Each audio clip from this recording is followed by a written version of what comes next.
What symptoms are related to diabetes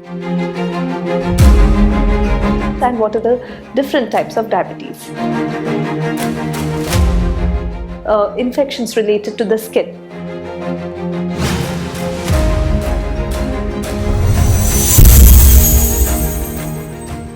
Hello, my name is Dr. Ganavi. I'm working as Associate Professor and Consultant Endocrinologist in the Department of Endocrinology at Ramaya Medical College and Ramaya Memorial Hospital.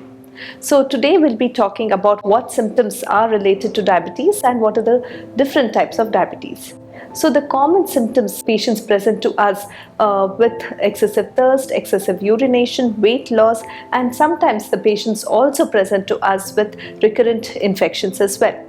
So excessive thirst in fact is because of there is excessive urination. Excessive urination basically happens because there is increase in the blood glucose which is being filtered through the urine. So this carries along with that the water which is present in the body. So this results in excessive urination. Since there is excessive urination, there is excessive thirst as well. But however, in elderly individuals, this kind of a phenomena might not be present. That is, this compensation might not happen, and they can just present with excessive urination, which can result in profound dehydration, because of which sometimes patient present to us in a stuporous or a comatose state as well. So if at all, if the patient has excessive urination and the patient's orientation is declining, then it is important to consult the doctor immediately. So it is even more important to consult the doctor whenever there is excessive urination rather than waiting for the orientation to decline.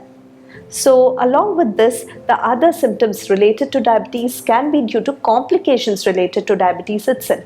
Sometimes patients present with recurrent infections. So if they have recurrent urinary tract infection, recurrent dental infections, recurrent gum infections called as gingivitis, so and also recurrent lung infections, that is pneumonia, again it is important to consult the doctor immediately.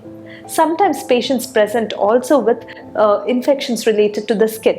So if there are any subcutaneous abscess, carbuncle, furuncle, so that is the infections related to the hair follicle, also the doctor has to be consulted immediately along with the check of the blood glucose levels. So sometimes, as I said earlier, they can present with complications related to diabetes, which can be the chronic complications related to diabetes. That is, sometimes patient present with tingling, numbness of the extremities. So sometimes also patients present with swelling of the legs, facial puffiness as well. And sometimes, very rarely, they can present with blurring of vision also. So again, if any of these symptoms are present, consulting the doctor immediately is important along with the check of the blood glucose levels. So also, if the patient has been diagnosed with a cardiac condition, if the patient has been diagnosed with stroke, or if the blood circulation in the lower limbs has been found to be at a lower level, so also in these patients, checking a blood glucose is very, very important.